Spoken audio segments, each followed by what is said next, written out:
नमस्कार बच्चों, आज के वीडियो व्याख्यान में आपका स्वागत है।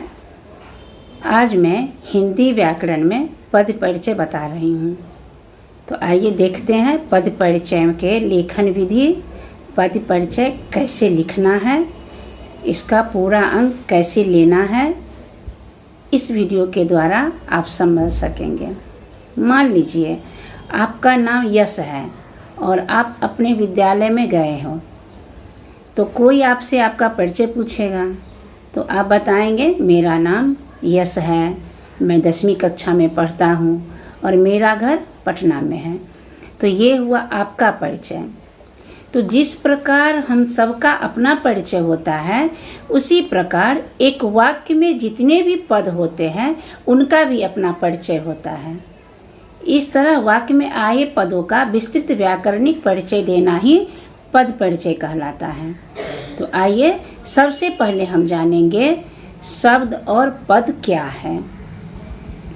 तो शब्द क्या है? शब्द भाषा की सबसे छोटी स्वतंत्र एवं सार्थक इकाई है। उदाहरण छात्र, पत्र, राम, रावण, ये सब शब्द है। तो ये सब छोटे हैं, स्वतंत्र है, सार्थक है। तो ये शब्द है तो पद किसे कहते हैं? प्रश्न उठ रहा है, ये तो शब्द है तो पद क्या किसे कहते हैं? तो चले पद क्या है जाने। पद शब्द जब वाक्य में प्रयुक्त होते हैं तो पद बन जाते हैं। हमने जो उदाहरण देखा वह पद में प्रयुक्त हो गया है। जैसे राम ने रावण को मारा, इसमें राम, रावण, मारा ये सब पद बन गए हैं, क्योंकि ये सब स्वतंत्र नहीं है, वाक्य में आकर व्याकरणिक नियमों से बंध गए हैं। तो हमने शब्द और पद देख लिया। तो आइए देखते हैं पद परिचय किसे कहते हैं। पद परिचय पदों के विषय में विस्तार से जानना या इनका व्याकरणिक परिचय देना ही पद परिचय कहलाता है। इस तरह पदों का परिचय देने के लिए उन्हें पहचानने की जरूरत है। तो आइए कैसे पहचानेंगे देखें। बच्चों, सभी शब्द या तो विकारी होते हैं या अविकारी होते हैं।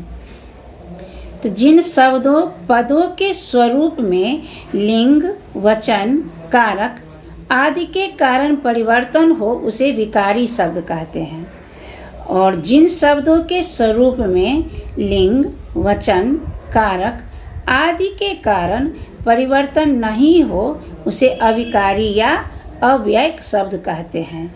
मतलब जिसमें विकार हो, परिवर्तन हो, वे विकारी शब्द, जिनमें विकार या परिवर्तन या व्यय नहीं हो वे अविकारी शब्द।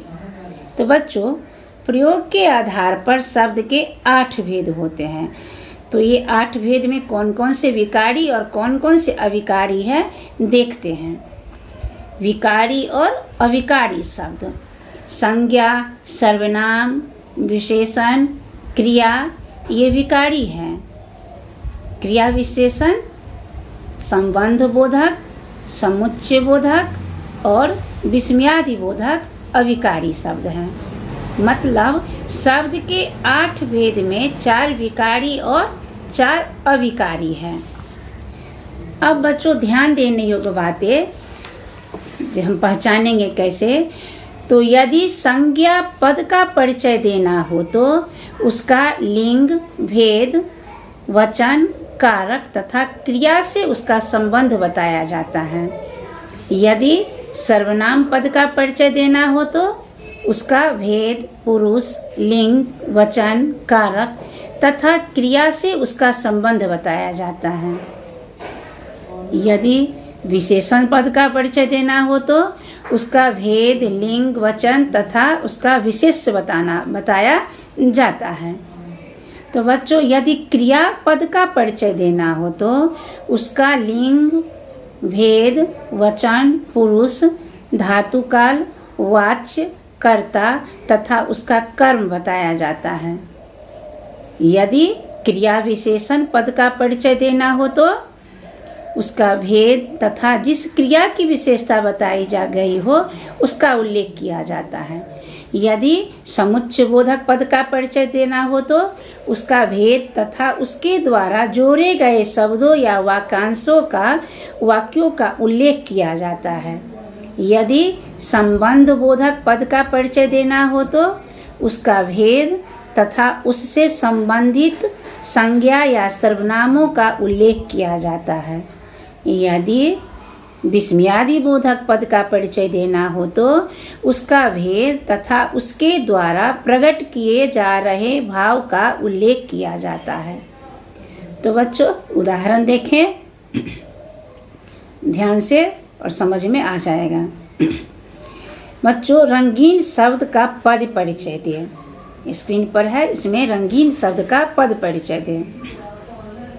सुबोध शास्त्रीय गीत गाता है।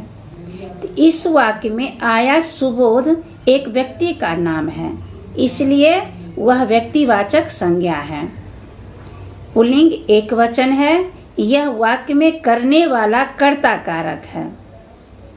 इस तरह सुबोध का पद परिचय होगा व्यक्तिवाचक संज्ञा, पुल्लिंग एक वचन तथा गीत गाता है क्रिया का कर्ता।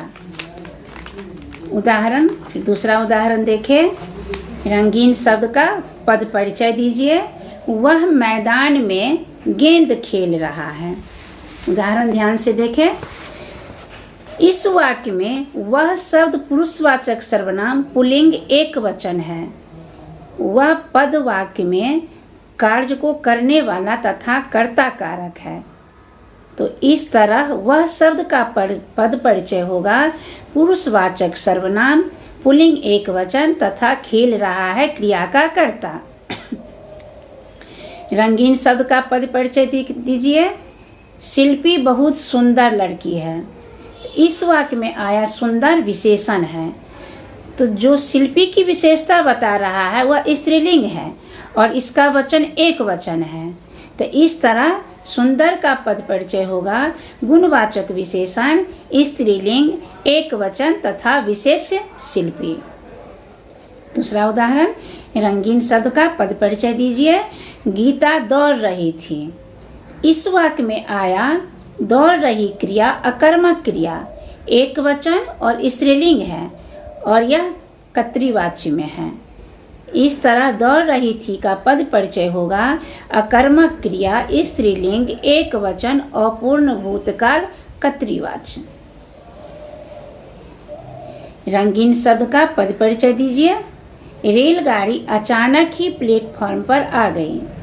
इस वाक्य में आया अचानक आ गई क्रिया की विशेषता बता रहा है, इसलिए क्रिया विशेषण होगा और आने की ढंग को बता रहा है, इसलिए वह रीतिवाचक क्रिया विशेषण होगा। तो इस तरह अचानक शब्द का पद परिचय होगा रीतिवाचक क्रिया विशेषण, आ गई क्रिया की विशेषता। चलिए और अगला उदाहरण देखें। मैं तुम्हारे घर गया था किंतु वहाँ कोई नहीं था। यहाँ किंतु का पद परिचय पूछ रहा है। इस वाक्य में आया किंतु समुच्चय बोधक है जो दो वाक्यों को जोड़ता है। यह समानाधिकरण समुच्चय बोधक है। इस तरह किंतु का पद परिचय होगा समानाधिकरण समुच्चय बोधक, दो वाक्यों का योजक।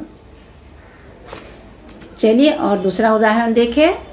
रंगीन शब्द का पद परिचय दीजिए। मेरे घर के सामने कई विशाल पेड़ है। इस वाक्य में के सामने आया संबंध बोधक है जो संज्ञा शब्द घर और पेड़ के साथ संबंध बता रहा है। यह दिशा सूचक संबंध बोधक है। इस तरह के सामने का पद परिचय होगा दिशा सूचक संबंध बोधक, घर और पेड़ का संबंध बताने वाला शब्द। रंगीन शब्द का पद परिचय दीजिए। वाह तुमने तो कमाल कर दिया। इस वाक्य में आया वाह शब्द तुमने तो कमाल कर दिया। इस तरह वह विस्मयादि बोधक हुआ। विस्मयादि बोधक का पद परिचय होगा हर्ष बोधक, विस्मयादि बोधक। ध्यान बच्चों, ध्यान रखने योग्य बातें, जब शब्द वाक्य में प्रयुक्त होते हैं तो वह पद बन जाते हैं। किसी वाक्य में आए पदों का विस्तृत व्याकरणिक परिचय देना ही पद परिचय कहलाता है। धन्यवाद।